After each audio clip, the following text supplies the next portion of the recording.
पूज्याय राघवेन्द्राय सत्यधर्मरताय च भजतां कल्पवृक्षाय नमतां कामधेनवे. ಎಲ್ಲರಿಗೂ ನಮಸ್ಕಾರ. ನಮ್ಮ ಚಾನಲ್ಗೆ ಸ್ವಾಗತ. ನೀವು ಮೊದಲನೇ ಬಾರಿ ನಮ್ಮ ಚಾನಲನ್ನು ನೋಡ್ತಾ ಇದ್ರೆ ದಯವಿಟ್ಟು ಸಬ್ಸ್ಕ್ರೈಬ್ ಮಾಡಿ ಮತ್ತು ಪಕ್ಕದಲ್ಲಿರುವಂತಹ ಬೆಲ್ ಐಕನ್ನ ಪ್ರೆಸ್ ಮಾಡಿ. ನಾವು ಮಾಡುವಂತಹ ವಿಡಿಯೋ ಮೊದಲು ನಿಮಗೆ ತಲುಪುತ್ತೆ ಅಂತ ಹೇಳ್ತಾ, ಈ ಒಂದು ವಿಡಿಯೋದಲ್ಲಿ ನಾವು 2026ರಲ್ಲಿ ದ್ವಾದಶ ರಾಶಿಗಳಿಗೆ ಯಾವ ರೀತಿಯ ಶುಭ ಫಲಗಳಿದೆ ಎಂಬುದರ ಬಗ್ಗೆ ತಿಳಿದುಕೊಳ್ಳೋಣ. ಅದಕ್ಕಿಂತ ಮುಂಚೆ ಈ 2026ರ ಆಂಗ್ಲ ವರ್ಷದ ಶುಭಾಶಯಗಳು. ಈ ವರ್ಷದಲ್ಲಿ ನೀವು ಕಂಡಂಥ ಕನಸುಗಳು ನನಸಾಗಲಿ, ನಿಮ್ಮ ಎಲ್ಲ ಆಸೆಗಳು ಕೂಡ ನೆರವೇರಲಿ ಎಂದು ಆ ದೇವರನ್ನು ಪ್ರಾರ್ಥನೆ ಮಾಡುತ್ತಾ ಈ ವಿಡಿಯೋವನ್ನು ಪ್ರಾರಂಭ ಮಾಡೋಣ. ಮೊದಲಿಗೆ ಈ ಗ್ರಹಗಳ ಸಂಚಾರವನ್ನು ನಾವು ನೋಡೋದಾದರೆ, ಅದರಲ್ಲಿಯೂ ಕೂಡ ಗ್ರಹಗಳಲ್ಲಿ ಗುರುಗ್ರಹದ ಸಂಚಾರವನ್ನು ನಾವು ನೋಡೋದಾದರೆ, ಈ ಜನವರಿ ಮಾಸದಿಂದ ಜೂನ್ ಮಾಸದವರೆಗೂ ಕೂಡ ಇವರು ಮಿಥುನ ರಾಶಿಯಲ್ಲಿ ತಮ್ಮ ಸಂಚಾರವನ್ನು ಮಾಡ್ತಾ ಇರ್ತಾರೆ. ನಂತರ ಇವರು ಕರ್ಕಾಟಕ ರಾಶಿಯಲ್ಲಿ ಪ್ರವೇಶವನ್ನು ಮಾಡ್ತಾರೆ. ಇನ್ನು ಮುಖ್ಯವಾಗಿ ಶನಿ ಗ್ರಹದ ಸಂಚಾರವನ್ನು ಈ ವರ್ಷದಲ್ಲಿ ನೋಡೋದಾದರೆ, ವರ್ಷ ಪೂರ್ತಿ ಇವರು ಮೀನರಾಶಿಯಲ್ಲಿ ತಮ್ಮ ಸಂಚಾರವನ್ನ ಮುಂದುವರಿಸ್ತಾ ಇರ್ತಾರೆ. ಇನ್ನ ಈ ರಾಹುಗ್ರಹದ ಸಂಚಾರವನ್ನ ನಾವು ನೋಡೋದಾದ್ರೆ, ಡಿಸೆಂಬರ್ವರೆಗೂ ಕೂಡ ಇವರು ಕುಂಭರಾಶಿಯಲ್ಲಿ ತಮ್ಮ ಸಂಚಾರವನ್ನ ಮುಂದುವರಿಸುತ್ತಾರೆ. ನಂತರ ಇವರ ಸಂಚಾರವನ್ನ ಮಕರ ರಾಶಿಗೆ ಬದಲಾಯಿಸುತ್ತಾರೆ. ಕೇತುವಿನ ಸಂಚಾರವನ್ನ ನಾವು ನೋಡೋದಾದ್ರೆ, ಡಿಸೆಂಬರ್ ಮಾಸದವರೆಗೂ ಕೂಡ ಇವರು ಸಿಂಹರಾಶಿಯಲ್ಲೇ ಇರ್ತಾರೆ. ನಂತರ ಇವರು ಸಂಚಾರವನ್ನ ಕರ್ಕಾಟಕ ರಾಶಿಗೆ ಬದಲಾವಣೆಯನ್ನ ಮಾಡ್ತಾರೆ. ಈ ಪ್ರಧಾನ ಗ್ರಹಗಳಾಗಿರ್ತಕ್ಕಂತಹ ಗುರು, ಕುಜ, ರಾಹು, ಕೇತುಗಳು, ಈ 4 ಗ್ರಹಗಳ ಪ್ರಮುಖವಾದಂತಹ ಸಂಚಾರದ ಆಧಾರದ ಮೇಲೆ ನಾವು ಈ ರಾಶಿಯವರ ಗೋಚಾರ ಫಲಗಳನ್ನು ತಿಳಿಸ್ಕೊಳ್ಬೋದಾಗುತ್ತೆ. ಈಗ ಮೊದಲನೇದಾಗಿ ದ್ವಾದಶ ರಾಶಿಗಳಲ್ಲಿ ಮೇಷರಾಶಿಯವರಿಗೆ ಈ ಬರುವಂತಹ ಹೊಸ ವರ್ಷದಲ್ಲಿ, ಇಂಗ್ಲಿಷ್ ವರ್ಷದಲ್ಲಿ ಯಾವ ರೀತಿಯಾದಂತಹ ಫಲಗಳಿದೆ ಅಂತ ನಾವು ನೋಡೋದಾದರೆ, ಮುಖ್ಯವಾಗಿ ಇಲ್ಲಿ ಜನವರಿ 1 ಮಾಸದಿಂದ ಡಿಸೆಂಬರ್ ಮಾಸದವರೆಗೆ ಮೇಷರಾಶಿಯವರಿಗೆ ಕೆಲವೊಂದು ಮಿಶ್ರ ಫಲಗಳನ್ನು ಕೊಡ್ತಾ ಇದ್ದಾರೆ. ಕೆಲವೊಂದು ಶುಭ ಫಲಗಳಿದೆ, ಅದೇ ರೀತಿಯಾಗಿ ಕೆಲವೊಂದು ಅಶುಭ ಫಲಗಳು ಕೂಡ ಇದೆ. ಅಂದರೆ ಇದು 50-50 ಆಗಿ ಇರುತ್ತೆ. ಇದರ ಪರಿಣಾಮವಾಗಿ ಏನಾಗುತ್ತಪ್ಪ ಅಂತಂದರೆ, ನಾವು ಯಾವುದೇ ಒಂದು ಕೆಲಸವನ್ನು ಪ್ರಾರಂಭ ಮಾಡಿದ್ರೂ ಕೂಡ ಆ ಕೆಲಸದಲ್ಲಿ ಸ್ವಲ್ಪ ನಿಧಾನ ಅಂತಕ್ಕಂಥದ್ದು ಕಂಡುಬರುತ್ತೆ. ಅಂದರೆ ಈ ಕೆಲಸ ಆಗೋದಿಲ್ವಾ ಅಂದರೆ ಖಂಡಿತ ಆಗುತ್ತೆ, ಆದರೆ ತುಂಬ ಪ್ರಯತ್ನಗಳ ನಂತರ, ತುಂಬ ಸಮಯವನ್ನು ಕಂಪ್ಲೀಟ್ ಮಾಡಿದ ನಂತರ ಈ ಒಂದು ಕಾರ್ಯ ಅಂತಕ್ಕಂಥದ್ದು ಸಂಪೂರ್ಣವಾಗುತ್ತೆ. ಇದರಿಂದ ನಿಮಗೆ ಯಾವುದೇ ರೀತಿ ತೊಂದರೆ ಆಗೋದಿಲ್ಲ, ಭಯ ಬೀಳುವ ಅವಶ್ಯಕತೆ ಏನೂ ಇರೋದಿಲ್ಲ. ಯಾಕೆಂದರೆ ಈ ಒಂದು ಕೆಲಸ ಅಂತಕ್ಕಂಥದ್ದು ಸಂಪೂರ್ಣವಾಗುತ್ತೆ ಹೊರತು ಯಾವುದೇ ರೀತಿಯಾಗಿ ಅರ್ಧಕ್ಕೆ ನಿಲ್ಲುವಂತಹ ಪರಿಸ್ಥಿತಿ ನಿಮಗೆ ಬರುವುದಿಲ್ಲ. ಇನ್ನು ನಮ್ಮ ಸಂಬಂಧಿಕರ ಜೊತೆ, ನಮ್ಮ ಬಂಧುಗಳ ಜೊತೆ ಸ್ವಲ್ಪ ಸಂಬಂಧಗಳಲ್ಲಿ ಇರುಸು ಮುರುಸು ಅಂತಕ್ಕಂಥದ್ದು ಕಾಣಿಸ್ತಾ ಇದೆ. ಅಂದರೆ ಸ್ವಲ್ಪ ಜಗಳಗಳು ಆಗುವಂಥ ಸಾಧ್ಯತೆ ಇದೆ.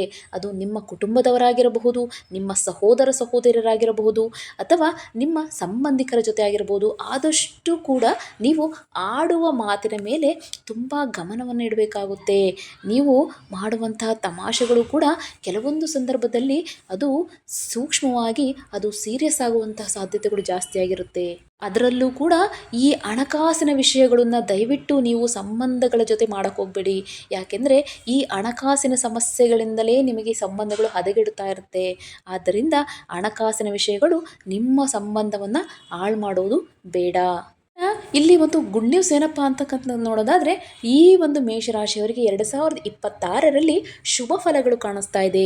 ಮನೆಯಲ್ಲಿ ಒಂದು ಮದುವೆ ಸಮಾರಂಭ ಆಗಿರಬಹುದು, ಅಥವಾ ನಿಮ್ಮ ಮಕ್ಕಳ ನಾಮಕರಣ ಆಗಿರಬಹುದು, ಅಥವಾ ನೀವು ಹೊಸ ಮನೆಯನ್ನು ತಗೊಂಡು ಗೃಹ ಪ್ರವೇಶಗಳನ್ನು ಮಾಡೋದಾಗಿರ್ಬೋದು. ಈ ರೀತಿಯಾದಂತಹ ಒಂದು ಶುಭ ಕಾರ್ಯಗಳು 2026ರಲ್ಲಿ ಖಂಡಿತವಾಗಿಯೂ ನಡೆಯುತ್ತೆ. ಇನ್ನು 2025ರಲ್ಲಿ ನೀವು ಮಾಡುವಂತಹ ಅಧಿಕ ಖರ್ಚನ್ನು ದಯವಿಟ್ಟು ನೀವು 2026ರಲ್ಲಿ, ಈ ವರ್ಷದಲ್ಲಿ ಆದಷ್ಟು ನೀವು ಮಾಡುವಂಥ ಖರ್ಚಿನ ಮೇಲೆ ಗಮನ ಇರಲಿ. ಅನಾವಶ್ಯಕ ಖರ್ಚುಗಳ ಮಾಡಲೇಬೇಡಿ. ನೀವು ಯಾವುದಕ್ಕೂ ಕೂಡ ಉಳಿತಾಯದ ಬಗ್ಗೆ ಗಮನ ಕೊಡಿ. ನೀವು 10 ರೂಪಾಯಿ ಖರ್ಚು ಮಾಡುವಂಥ ಜಾಗದಲ್ಲಿ 100 ರೂಪಾಯಿ ಖರ್ಚು ಮಾಡುವಂಥ ಸಾಧ್ಯತೆಗಳು ಹೆಚ್ಚಾಗಿರುತ್ತೆ. ಆದ್ದರಿಂದ ಮಾಡುವಂಥ ಖರ್ಚುಗಳ ಮೇಲೆ ಆದಷ್ಟು ಕೂಡ ಕಡಿಮೆ ಮಾಡಿ ಅದನ್ನು ಉಳಿತಾಯವನ್ನು ಮಾಡುವ ರೀತಿಯಲ್ಲಿ ಹಣವನ್ನು ಬಳಕೆ ಆಗಬೇಕಾಗುತ್ತೆ ಈ 2026ನೇ ಇಸ್ವಿಯಲ್ಲಿ. ಇನ್ನು ನೀವು ಮಾಡುವಂಥ ಖರ್ಚುಗಳು ಕೂಡ ಅದ್ರ ಬಗ್ಗೆ ಭಯ ಬೀಳಬೇಡಿ. ಈ ಒಂದು ಖರ್ಚು ನಿಮ್ಮ ಒಂದು ಆದಾಯವನ್ನು ಹೆಚ್ಚಿಸುತ್ತೆ. ಫಾರ್ ಎಕ್ಸಾಂಪಲ್ ಹೇಳೋದಾದರೆ ಮನೆಯನ್ನು ತೊಗೊಳ್ಬೋದಾಗುತ್ತೆ, ಆಸ್ತಿಗಳನ್ನು ತೊಗೋಬೋದು, ಅಥವಾ ಸೈಟ್ಗಳನ್ನು ತೊಗೋಬೋದು, ಇಲ್ಲ ವಾಹನಗಳನ್ನು ಖರೀದಿ ಮಾಡ್ಬೋದು. ಈ ರೀತಿಯಾಗಿ ನಿಮ್ಮ ಹಣ ಅಂತಕ್ಕಂಥದ್ದು ಖರ್ಚಾಗುತ್ತೆ ಹೊರತು ಯಾವುದೇ ರೀತಿಯಾದಂಥ ಅನವಶ್ಯಕ ಖರ್ಚೇನು ನಿಮಗೆ ಈ ವರ್ಷದಲ್ಲಿ ಕಾಣಲ್ಲ. ಆದ್ದರಿಂದ ನೀವು ಇದು ಅವಶ್ಯಕತೆ ಇದೆಯಾ ಅಥವಾ ಮನೆಯನ್ನು ಸೈಟ್ನ ತೊಗೊಳ್ಳೋದು ಒಳ್ಳೆಯದೇ. ಯಾಕೆಂದರೆ ಇದು ಒಂಥರ ನಿಮಗೆ ಸೇವಿಂಗ್ಸ್ ಆದ ಥರ ಆಗಿರುತ್ತೆ. ಆದ್ದರಿಂದ ನೀವು ಒಂದು ಸೇವಿಂಗ್ ಅಂತಕ್ಕಂಥದ್ದನ್ನು ಮಾಡೋದು ತುಂಬ ಒಳ್ಳೆಯದು. ಆ ರೀತಿ ಫಲಗಳು ಕೂಡ ನಿಮಗೆ ಈ 2026ರಲ್ಲಿ ನಿಮಗೆ ಗೃಹವನ್ನು ಅಥವಾ ಸೈಟನ್ನು ತಗೊಳ್ಳುವಂತಹ ಯೋಗ ಇದೆ. ಈ ಒಂದು 2026ರಲ್ಲಿ ತುಂಬ ದೊಡ್ಡ ದೊಡ್ಡ ನಿರ್ಧಾರಗಳನ್ನು ತೊಗೊಳ್ತೀರಾ. ಒಂದು ದೊಡ್ಡದಾಗಿ ಏನಾದ್ರು ಬಿಸ್ನೆಸ್ ಮಾಡಬೇಕು, ಇಲ್ಲ ದೊಡ್ಡದಾಗಿ ಯಾವುದಾದ್ರು ಒಂದು ವ್ಯವಹಾರಗಳಿಗೆ ಕೈ ಹಾಕೋದಾಗಿರ್ಬೋದು. ಈ ರೀತಿಯಾದಂಥ ಒಂದು ಕಾರ್ಯ ಅಂತಕ್ಕಂಥದ್ದು 2026ರಲ್ಲಿ ಮೇಷರಾಶಿಯವರಿಗೆ ನಡೆಯುತ್ತೆ. ಇನ್ನು ವಿದ್ಯಾರ್ಥಿಗಳ ಬಗ್ಗೆ ನಾವು ನೋಡೋದಾದರೆ ಇಲ್ಲಿ ಸ್ವಲ್ಪ ನಿಮಗೆ ಅಸಮಾಧಾನ ಅಂತಕ್ಕಂಥದ್ದು ಕಾಣಿಸ್ತಾ ಇದೆ. ಯಾಕೆಂದರೆ ನೀವು ಎಕ್ಸಾಮ್ ಬರೆದಿರೋದಕ್ಕೂ ನೀವು ಬಂದಿರೋ ಮಾರ್ಕ್ಸಿಗೂ ಸ್ವಲ್ಪ ನನಗೆ ಇನ್ನೂ ಎಕ್ಸ್ಪೆಕ್ಟ್ ಮಾಡಿದ್ದೆ, ಇನ್ನೂ ಸ್ವಲ್ಪ ಜಾಸ್ತಿ ಮಾರ್ಕ್ಸ್ ಬರಬೇಕಿತ್ತು, ಬಟ್ ಆದರೆ ಕಡಿಮೆ ಬಂದಿದೆ ಅಂತ ಒಂದು ಡಿಸಪಾಯಿಂಟ್ ಅಂತಕ್ಕಂಥದ್ದು ಕಾಣಿಸ್ತಾ ಇದೆ. ನಿಮಗೆ ಅಷ್ಟೊಂದು ಕಾನ್ಫಿಡೆನ್ಸ್ ಇತ್ತು, ನೀವು ಚೆನ್ನಾಗಿ ಬರೆದಿದ್ದೀರಾ ಅಂತಂದರೆ ನೀವು ಭಯ ಬೀಳೋ ಅವಶ್ಯಕತೆ ಇಲ್ಲ. ಇನ್ನೂ ಒಂದ್ಸರಿ ನೀವು ರಿವ್ಯಾಲ್ಯೂಯೇಷನ್ಗೆ ಹಾಕ್ಸ್ಕೊಳ್ಳಿ. ಸೊ ಇದರಿಂದ ನಿಮ್ಮ ಪ್ರಾಬ್ಲಮ್ ಸಾಲ್ವ್ ಆಗುತ್ತೆ. ಇನ್ನು ಉದ್ಯೋಗಗಳಿಗೆ ನೋಡುವುದಾದರೆ ಅಂದರೆ ಉದ್ಯೋಗವನ್ನು ಹುಡುಕ್ತಾ ಇರ್ತಕ್ಕಂಥವ್ರಿಗೆ ಸ್ವಲ್ಪ ಒಂದು ಬ್ಯಾಡ್ ನ್ಯೂಸ್ ಅಂತಲೇ ಹೇಳ್ಬೋದು. ಯಾಕೆಂದರೆ ನೀವು ಇಷ್ಟಪಡುವಂತಹ ಉದ್ಯೋಗ ಇಲ್ಲಿ ಸಿಗೋದಕ್ಕೆ ತುಂಬ ಸಮಯವನ್ನು ತಗೊಳ್ತಾ ಇದೆ. ಅದರಿಂದ ನೀವು ಮಾಡುವಂತಹ ಪ್ರಯತ್ನಗಳು ತುಂಬ ಹೆಚ್ಚಿನದಾಗಿ ಪ್ರಯತ್ನವನ್ನು ಪಡಿ. ಖಂಡಿತವಾಗಿಯೂ ನಿಮಗೆ ಈ ಒಂದು ಪ್ರಯತ್ನಕ್ಕೆ ತಕ್ಕಂಥ ಫಲ ಸಿಗುತ್ತೆ.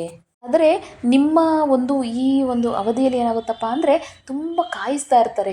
ನಿಮಗೆ ಇನ್ನೂ ಕಾಲ್ ಬರುತ್ತೆ, ಇನ್ನೊಂದು ನೆಕ್ಸ್ಟ್ ರೌಂಡ್ ಇರುತ್ತೆ. ಆ ರೀತಿಯಾಗಿ ಸ್ವಲ್ಪ ನಿಮಗೇನಾಗುತ್ತೆ ಅಂದರೆ ವೆಯ್ಟ್ ಮಾಡಿ ಮಾಡಿ ಮಾಡಿ ನಿಮಗೆ ತುಂಬ ಬೇಜಾರಾಗುತ್ತೆ. ಏನಕ್ಕಪ್ಪ ನನಗೆ ಈ ಥರ ಆಗ್ತಾ ಇದೆ ಅಂತಕ್ಕಂಥ ಒಂದು ಮನೋಭಾವನೆ ಬರುತ್ತೆ. ಆದರೆ ನೀವು ಭಯ ಬೀಳೋ ಅವಶ್ಯಕತೆ ಇಲ್ಲ. ನಿಮ್ಮ ಪ್ರಯತ್ನವನ್ನು ನೀವು ಮಾಡ್ತಾನೇ ಇರಿ, ಖಂಡಿತವಾಗಿಯೂ ನಿಮಗೆ ಬರುತ್ತೆ. ಇನ್ನು ನಿಮ್ಮ ಆರೋಗ್ಯದ ಮೇಲೆ ಸ್ವಲ್ಪ ಹೆಚ್ಚಿನ ಗಮನವನ್ನು ನೀವು ಹರಿಸಬೇಕಾಗುತ್ತೆ. ಈ ಒಂದು ವರ್ಷದಲ್ಲಿ ಆದಷ್ಟು ನಿಮ್ಮ ಆರೋಗ್ಯವನ್ನು ನಿಮ್ಮ ಕೈಯಲ್ಲಿ ಇಟ್ಕೊಂಡಿರುತ್ತೆ. ಯೋಗ ಮಾಡೋದಾಗಿರ್ಬೋದು, ಧ್ಯಾನ ಮಾಡೋದು, ವಾಕಿಂಗ್ ಮಾಡೋದು, ಎಕ್ಸಸೈಸ್ಗಳನ್ನ ಮಾಡೋದು, ಈ ರೀತಿ ಮಾಡೋದ್ರಿಂದ ನಿಮ್ಮ ಒಂದು ಫಿಸಿಕಲ್ ಫಿಟ್ನೆಸ್ ಅಂತಕ್ಕಂಥದ್ದನ್ನು ನೀವು ಕಾಪಾಡ್ಕೊಳ್ಬೋದಾಗುತ್ತೆ. ಇದರಿಂದ ನೀವು ಉತ್ತಮ ಆರೋಗ್ಯವನ್ನು ನಿಮ್ಮ ಒಂದು ಕೈಯಲ್ಲೇ ಇರುತ್ತೆ. ಇನ್ನು ನಿಮ್ಮಲ್ಲಿರ್ತಕ್ಕಂಥ ಸ್ಕಿಲ್ಸನ್ನು ಸ್ವಲ್ಪ ಅಪ್ಡೇಟ್ ಮಾಡಿಕೊಳ್ಳೋದಕ್ಕೆ ಟ್ರೈ ಮಾಡ್ತೀರಾ. ಯಾವುದಾದ್ರು ಒಂದು ಕೋರ್ಸ್ಗೆ ಜಾಯ್ನ್ ಆಗೋದಾಗಿರ್ಬೋದು, ಅಥವಾ ಆಲ್ರೆಡಿ ಯಾರಾದರೂ ಜಾಬ್ ಮಾಡ್ತಾಯಿದ್ರೆ ನೆಕ್ಸ್ಟ್ ಇನ್ನೂ ಒಂದು ಎತ್ತರ ಸ್ಥಾನಕ್ಕೆ ಹೋಗ್ಲಿಕ್ಕೋಸ್ಕರ ಅವರು ಏನು ಮಾಡ್ತಾರೆ, ಕೆಲವೊಂದು ಟ್ರೈನಿಂಗ್ಗಳನ್ನು ತೊಗೊಳ್ಳೋದಾಗಿರ್ಬೋದು. ಈ ರೀತಿಯಾಗಿ ಒಂದು ಸ್ಕಿಲ್ಸನ್ನು ನೀವು ಅಪ್ಡೇಟ್ ಮಾಡ್ಕೊಳ್ಳೋದಕ್ಕೆ ಪ್ರಯತ್ನ ಪಡ್ತೀರಾ. ಈ 2026ರಲ್ಲಿ ಸ್ವಲ್ಪ ನಿಮಗೆ ಹಿತಶತ್ರುಗಳು ಅಂತಕ್ಕಂಥವ್ರು ಸ್ವಲ್ಪ ಜಾಸ್ತಿ ಆಗ್ತಾ ಇರ್ತಾರೆ. ಆದಷ್ಟು ಅಂಥವ್ರ ಬಗ್ಗೆ ಗಮನ ಇರಲಿ. ಯಾರು ಏನು ಹೇಳಿದ್ರು ಕೂಡ ನೀವು ಬ್ಲೈಂಡಾಗಿ ನಂಬಲಿಕ್ಕೆ ಹೋಗಲೇಬೇಡಿ. ಅವ್ರು ಯಾರಾದರೂ ಒಬ್ಬರು ಒಂದು ವ್ಯಕ್ತಿ ನಿಮಗೆ ಏನಾದ್ರು ಸಜೆಷನ್ ಕೊಡ್ತಾ ಇದ್ದಾನೆ ಅಂದರೆ ಅದರ ಹಿಂದೆ ಎಷ್ಟು ನಿಮಗೆ ಒಂದು ಕುತಂತ್ರಗಳು ಇರ್ತವೆ ಅಂತಕ್ಕಂಥದ್ದು ನೀವು ಅರಿವು ಮಾಡ್ಕೊಳ್ಳೇಬೇಕಾಗುತ್ತೆ. ಇಂಥ ವ್ಯಕ್ತಿಗಳಿಂದ ನೀವು ಆದಷ್ಟು ದೂರ ಇರಬೇಕಾಗುತ್ತೆ. ಇನ್ನು ಈ ಗಂಡ ಹೆಂಡತಿಯ ಒಂದು ಸಂಬಂಧಗಳ ಬಗ್ಗೆ ನಾವು ನೋಡೋದಾದರೆ ಇಲ್ಲಿ ಯಾವುದೇ ರೀತಿಯಾದಂತಹ ಜಗಳಗಳಾಗಿರಬಹುದು, ವಾದ ವಿವಾದಗಳು ನಿಮಗೆ ಕಾಣಿಸ್ತಾ ಇಲ್ಲ. ಒಂದು ಒಳ್ಳೆಯ ರೀತಿಯಾದಂತಹ ಒಂದು ಸಂಬಂಧ ಅಂತಕ್ಕಂಥದ್ದು, ಒಂದು ಅನುಬಂಧ ಅಂತಕ್ಕಂಥದ್ದು, ನಿಮ್ಮ ಒಂದು ಮ್ಯೂಚುವಲ್ ಅಂಡರ್ಸ್ಟ್ಯಾಂಡಿಂಗ್ ಅಂಥದ್ದು ತುಂಬ ಚೆನ್ನಾಗಿರುತ್ತೆ ಈ ಒಂದು ವರ್ಷದಲ್ಲಿ. ಈ ಒಂದು ವರ್ಷದಲ್ಲಿ ನೀವೇನು ಮಾಡ್ತೀರಪ್ಪ ಅಂದರೆ ನಾವು ಟ್ರಿಪ್ಗಳು ಹೋಗೋದಾಗಿರ್ಬೋದು, ತೀರ್ಥಯಾತ್ರೆಗಳಿಗೆ ಹೋಗಬೇಕು ಅಂತ ಅಂದ್ಕೊಂಡು ಸ್ವಲ್ಪ ಅದ್ರ ಮೇಲೆ ಹಣವನ್ನು ನೀವು ಖರ್ಚು ಮಾಡ್ತೀರಾ. ಯಾರಾದರೂ ಉದ್ಯೋಗ ಮಾಡ್ತಕ್ಕಂಥವ್ರಿಗೆ ಸ್ವಲ್ಪ ಏನೋ ಡಿಸ್ಟರ್ಬೆನ್ಸಸ್ ಇರ್ತಕ್ಕಂಥದ್ದು ನಿಮ್ಮ ಆಫೀಸಲ್ಲಾಗಿರ್ಬೋದು, ನಿಮ್ಮ ಮೇಲಾಧಿಕಾರಿಗಳಿಂದ ಆಗಿರ್ಬೋದು, ಸ್ವಲ್ಪ ಡಿಸ್ಟರ್ಬೆನ್ಸಸ್ ಅಂತ ಕಾಣಿಸ್ತಾ ಇದೆ. ಅದು ಬಿಟ್ಟು ಯಾವುದೇ ರೀತಿಯಾದಂಥ ತೊಂದರೆ ಇಲ್ಲ. ನಿಮ್ಮ ಕೆಲಸವನ್ನು ನೀವು ಮಾಡ್ಕೊಂಡು ಹೋಗ್ತಾ ಇರಿ. ಯಾರೂ ಕೂಡ ನಿಮ್ಮನ್ನು ಬೆಟ್ ಮಾಡಿ ತೋರಿಸೋದಕ್ಕೆ ಇರೋದಿಲ್ಲ. ಆದಷ್ಟು ನಿಮಗೆ ಈ ಒಂದು ವರ್ಷದಲ್ಲಿ ಸ್ವಲ್ಪ ಒಂದು ಮೆಂಟಲ್ ಟೆನ್ಷನ್ ಅಂತಕ್ಕಂಥದ್ದು ಸ್ವಲ್ಪ ಜಾಸ್ತಿ ಇರುತ್ತೆ. ಸ್ಟ್ರೆಸ್ಸನ್ನು ತೊಗೊಳಕ್ಕೆ ಹೋಗಬೇಡಿ. ಯಾಕೆಂದರೆ ಈ ಒಂದು ವರ್ಷದಲ್ಲಿ ಸ್ಟ್ರೆಸ್ ಜಾಸ್ತಿ ಆಗ್ತಾ ಇರುತ್ತೆ ನಿಮಗೆ. ಆದಷ್ಟು ಈ ಒಂದು ವರ್ಷದಲ್ಲಿ ನೀವು ಫೋನನ್ನು ಯೂಸ್ ಮಾಡೋದನ್ನು ಕಡಿಮೆ ಮಾಡಿ, ಸುಮ್ಮನೆ ನೀವು ಟೈಮ್ ಪಾಸ್ ಮಾಡೋದಕ್ಕೆ ಹೋಗಬೇಡಿ ಈ ಒಂದು ವರ್ಷದಲ್ಲಿ. ಈ ಗೌರ್ಮೆಂಟ್ ಉದ್ಯೋಗದಲ್ಲಿರ್ತಕ್ಕಂಥವ್ರಿಗೆ ನಿಮಗೆ ಗೌರ್ಮೆಂಟ್ ಜಾಬ್ ಬಿಡು, ಅವ್ರಿಗೇನು ಟೆನ್ಷನ್ ಇರಲ್ಲ ಅಂತ ನೀವು ಅಂದ್ಕೊಳ್ಳೋಕ್ಕೆ ಹೋಗಬೇಡಿ. ಯಾಕೆಂದರೆ ಮೇಲಧಿಕಾರಿಗಳಿಂದ ತುಂಬ ಸ್ಟ್ರೆಸ್ ಅಂತಕ್ಕಂಥದ್ದು ಬರುತ್ತೆ. ನಿಮ್ಮ ಕೆಳಗಡೆ ಕೆಲಸ ಮಾಡ್ತಕ್ಕಂತಹ ವ್ಯಕ್ತಿಗಳಿಂದಲೂ ಕೂಡ ಕೆಲವೊಂದು ಸಂದರ್ಭದಲ್ಲಿ ಮಾತು ಕೇಳುವಂತಹ ಸಂದರ್ಭಗಳು ಬರುತ್ತೆ. ಆರ್ಥಿಕ ಸ್ಥಿತಿಗಳಲ್ಲಿ ಸ್ವಲ್ಪ ಏರಿಕೆಗಳನ್ನು ಕಾಣ್ತೀವಿ. ಅಂದರೆ ಸ್ವಲ್ಪ ದಿನ ಹಣ ಬರ್ತಾ ಇರುತ್ತೆ, ಸ್ವಲ್ಪ ದಿನ ಕಡಿಮೆ ಆಗುತ್ತೆ. ಈ ರೀತಿ ಆರ್ಥಿಕ ಸ್ಥಿತಿ ಅಂತಕ್ಕಂಥದ್ದು ಸ್ಟೇಬಲ್ ಆಗಿರೋದಿಲ್ಲ, ಅದು ಏರಿಳಿತಗಳನ್ನು ಕಾಣುತ್ತೆ. ಅದರಿಂದ ನಾನು ಮುಂಚೆನೇ ಹೇಳಿದ ಹಾಗೆ ಸ್ವಲ್ಪ ಸೇವಿಂಗ್ಸ್ ಕಡೆ ಗಮನ ಕೊಡಿ. ಮತ್ತು ನಿಮಗೆ ಆಕಸ್ಮಿಕವಾಗಿ ಕೆಲವೊಂದು ಖರ್ಚುಗಳು ಬರ್ತಕ್ಕಂಥದ್ದು, ಅದು ಆರೋಗ್ಯ ಸಮಸ್ಯೆಗಳಾಗಿರ್ಬೋದು ಅಥವಾ ಯಾವುದಾದ್ರೂ ಆಸ್ತಿಗಳಿಗೆ ಸಂಬಂಧಪಟ್ಟಂತೆ ಏನಾದರೂ ಗೊಡವೆಗಳಾಗಿರ್ಬೋದು. ಈ ರೀತಿಯಾಗಿ ಹಠಾತ್ತಾಗಿ ಕೆಲವೊಂದು ಖರ್ಚುಗಳು ಬರುವ ಸಾಧ್ಯತೆ ಇರುತ್ತೆ. ಇನ್ನು ವಿವಾಹಕ್ಕೆ ಸಂಬಂಧಪಟ್ಟಂತೆ ಏನಾಗುತ್ತೆ ಅಂದರೆ ಕೆಲವೊಂದು ಮ್ಯಾಚಸ್ ಬರ್ತಾ ಇರುತ್ತೆ. ಆದರೆ ಏನಾಗುತ್ತೆ, ನಿಮಗೆ ಮ್ಯಾಚ್ ಆದರೆ ಅವರಿಗೆ ಏನೋ ಪ್ರಾಬ್ಲಮ್ ಇರುತ್ತೆ, ಅವರಿಗೆ ಪ್ರಾಬ್ಲಮ್ ಇದ್ದರೆ ನಿಮಗೆ ಎಂಥದೋ ಒಂದು ಇರುತ್ತೆ. ಈ ರೀತಿಯಾಗಿ ಏನಾಗುತ್ತೆ ಅಂದರೆ ಇನ್ನೇನು ಆಗುತ್ತೆ ಅನ್ನೋದು ಸ್ವಲ್ಪದರಲ್ಲಿ ಕೈ ಜಾರುವಂಥ ಸಾಧ್ಯತೆಗಳು ಜಾಸ್ತಿ ಇರುತ್ತೆ. ಇನ್ನು ಮುಖ್ಯವಾಗಿ ನಾವು ನೋಡೋದಾದರೆ ಸ್ವಲ್ಪ ಈ ಒಂದು ವರ್ಷದಲ್ಲಿ ನಿಮಗೆ ಆಧ್ಯಾತ್ಮಿಕದ ಮೇಲೆ ಮತ್ತು ದೇವರ ಮೇಲೆ ಭಕ್ತಿ ಜಾಸ್ತಿ ಆಗೋದಾಗಿರ್ಬೋದು. ಸ್ವಲ್ಪ ವೈರಾಗ್ಯಗಳನ್ನು ಸ್ವಲ್ಪ ನೀವು ಅನುಸರಿಸೋಕ್ಕೆ ಪ್ರಾರಂಭ ಮಾಡ್ತೀರಾ. ಈ ಒಂದು ವರ್ಷದಲ್ಲಿ ನಿಮಗೆ ದೈವ ಭಕ್ತಿ ಅಂತಕ್ಕಂಥದ್ದು ತುಂಬ ಹೆಚ್ಚಾಗಿರುತ್ತೆ. ಆಧ್ಯಾತ್ಮಿಕ ಮೇಲೆ ಯೋಗವನ್ನು ಮಾಡೋದಾಗಿರ್ಬೋದು, ದೇವರ ಧ್ಯಾನಗಳನ್ನು ಮಾಡೋದಾಗಿರ್ಬೋದು ಅಥವಾ ಮೆಡಿಟೇಷನ್ನ ಮಾಡೋಣ. ಈ ರೀತಿಯಾಗಿ ಒಂದು ಆಧ್ಯಾತ್ಮಿಕವಾಗಿ ನಿಮ್ಮ ಮನಸ್ಸನ್ನು ನೀವು ಕಂಟ್ರೋಲಲ್ಲಿ ಇಟ್ಕೊಳ್ಳೋಕ್ಕೆ ತುಂಬ ಪ್ರಯತ್ನವನ್ನು ಮಾಡ್ತೀರಾ. ಇನ್ನು ನೀವು ಕೈ ಹಾಕುವಂತಹ ದೊಡ್ಡ ದೊಡ್ಡ ವ್ಯವಹಾರಗಳಾಗಿರ್ಬೋದು ಅಥವಾ ಯಾವುದಾದ್ರು ಒಂದು ದೊಡ್ಡ ವ್ಯವಹಾರಗಳಿಗೆ ಕೈ ಹಾಕುವಾಗ ನಿಮ್ಮ ಕುಟುಂಬದ ಸಹಾಯ ಅಂತಕ್ಕಂಥದ್ದು ಮುಖ್ಯವಾಗಿರುತ್ತೆ. ಅದೇ ರೀತಿಯಾಗಿ ನಿಮ್ಮ ಒಂದು ಕುಟುಂಬದ ಸಪೋರ್ಟ್ ಅಂತಕ್ಕಂಥದ್ದು ತುಂಬ ಚೆನ್ನಾಗಿರುತ್ತೆ. ಇದರಿಂದ ನೀವು ಮಾಡುವಂಥ ಕೆಲಸಗಳಲ್ಲಿ ಕೂಡ ನೀವು ಯಶಸ್ಸನ್ನು ಕಾಣಲಿಕ್ಕೆ ಅವರು ಕೂಡ ನಿಮಗೆ ಒಂದು ಕೈ ಜೋಡಿಸ್ತಾರೆ. ಯಾವುದಾದ್ರೂ ರೀತಿಯ ಗಂಡ ಹೆಂಡತಿ ಮಧ್ಯೆ ಜಗಳ ಆಗಿದ್ರೆ ಏನಾಗುತ್ತೆ ಅಂದರೆ ಮೂರನೇ ವ್ಯಕ್ತಿಯ ಆಗಮನದಿಂದ ಅವರು ಹೇಳುವಂಥ ಒಂದು ಸಮಾಧಾನದ ಮಾತುಗಳಿಂದ ಅವರು ದೊಡ್ಡ ವ್ಯಕ್ತಿ ಆಗಿರ್ತಾರೆ. ಅವರು ನಿಮಗೆ ಹೇಳಿದ್ರೆ ಈ ಒಂದು ಕುಟುಂಬ ಕಲಹದಲ್ಲಿ ಒಂದು ಗಂಡ ಹೆಂಡತಿ ಮಧ್ಯೆ ಇರ್ತಕ್ಕಂಥ ಸಮಸ್ಯೆ ಸಾಲ್ವ್ ಆಗುತ್ತೆ. ಎಂಥ ಪರಿಸ್ಥಿತಿಗಳಾದರೂ ಕೂಡ ನೀವು ಅನವಶ್ಯಕವಾಗಿ ಸಾಲಗಳನ್ನು ಮಾಡಲಿಕ್ಕೆ ಹೋಗಬೇಡಿ.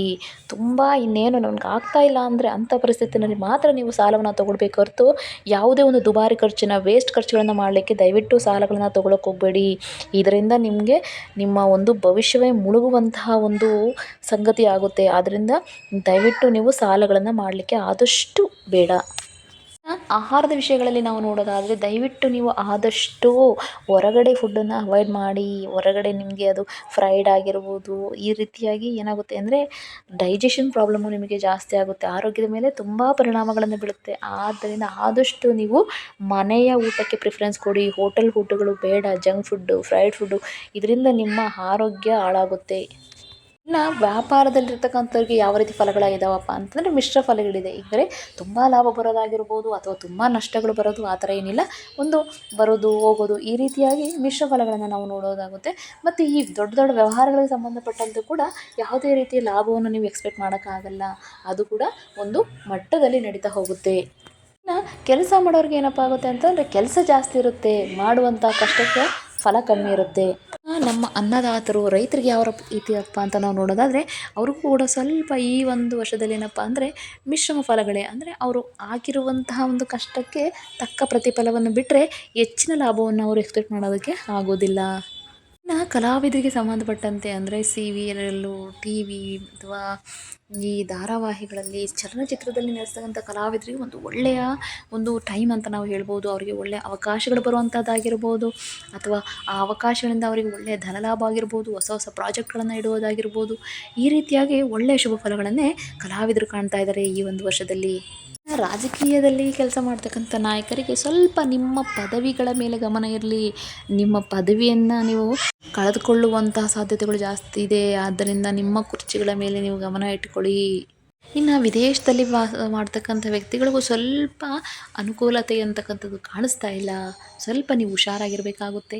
ಇನ್ನು ಮುಖ್ಯವಾಗಿ ನೋಡೋದಾದರೆ ಶೇರ್ ಮಾರ್ಕೆಟಲ್ಲಿ ದಯವಿಟ್ಟು ಯಾವುದೇ ಕಾರಣಕ್ಕೂ ಈ ವರ್ಷದಲ್ಲಿ ಇನ್ವೆಸ್ಟ್ಮೆಂಟ್ ಮಾಡೋದು ಬೇಡ. ನಿಮಗೆ ಇರುವಂತಹ ಲಾಭಕ್ಕಿಂತ ನಷ್ಟಗಳೇ ಹೆಚ್ಚಾಗಿ ತೋರಿಸ್ತಾ ಇದೆ. ಆದ್ದರಿಂದ ಆ ಶೇರ್ ಮಾರುಕಟ್ಟೆಯಲ್ಲಿ ಆದಷ್ಟು ತುಂಬ ಹುಷಾರಾಗಿರಬೇಕಾಗುತ್ತೆ. ಇನ್ನು ಈ ವರ್ಷದಲ್ಲಿ ನಿಮಗೆ ಒಂದು ಈ ಅದೃಷ್ಟದ ಸಂಖ್ಯೆಗಳು ಯಾವುದಪ್ಪ ನೋಡೋದಾದರೆ 9, 1, 2, 3, 4. ನಿಮಗೆ ಶುಭವಾರಗಳು ಯಾವುದಪ್ಪ ಅಂದರೆ ಮಂಗಳವಾರ, ಗುರುವಾರ ಮತ್ತು ಶುಕ್ರವಾರ. ಈ ಒಂದು ಕಷ್ಟಗಳಿಗೆ ನಮಗೆ ಪರಿಹಾರಗಳೇನೇ ಇಲ್ವಾ ಅಂತಂದರೆ ಖಂಡಿತವಾಗಿಯೂ ಇದೆ. ಆದಷ್ಟು ನೀವು ಒಂದು ತಿಂಗಳಿನಲ್ಲಿ ಬರುವಂತಹ ಈ ಸಂಕಷ್ಟ ಚತುರ್ಥಿಯ ದಿನದಂದು ಗಣೇಶನಿಗೆ ಮುಖ್ಯವಾಗಿ ಕೆಂಪು ಪುಷ್ಪ ಅಥವಾ ಗರಿಕೆಯನ್ನು ಸಮರ್ಪಿಸುವುದಾಗಿರಬಹುದು. ಆದಷ್ಟು ಈ ಒಂದು ದಿನದಲ್ಲಿ ಉಪವಾಸ ಇರಲಿಕ್ಕೆ ಪ್ರಯತ್ನ ಮಾಡಿ.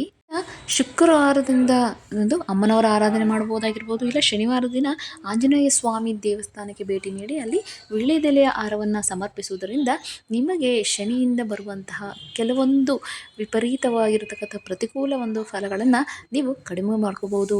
ಇದಾಗಿತ್ತು ಈ ಒಂದು ವರ್ಷದ ಫಲಾನುಫಲ. ಇನ್ನು ಮತ್ತು ಬೇರೆ ರಾಶಿಯೊಂದಿಗೆ ನಾನು ನಿಮ್ಮನ್ನು ಭೇಟಿ ಮಾಡ್ತೀನಿ. ಅಲ್ಲಿವರೆಗೂ ಸರ್ವೇ ಜನ ಸುಖಿನೋ ಭವಂತು, ಸಮಸ್ತ ಸನ್ಮಂಗಳಾನಿ ಭವಂತು. ಜೈ ಶ್ರೀರಾಮ್.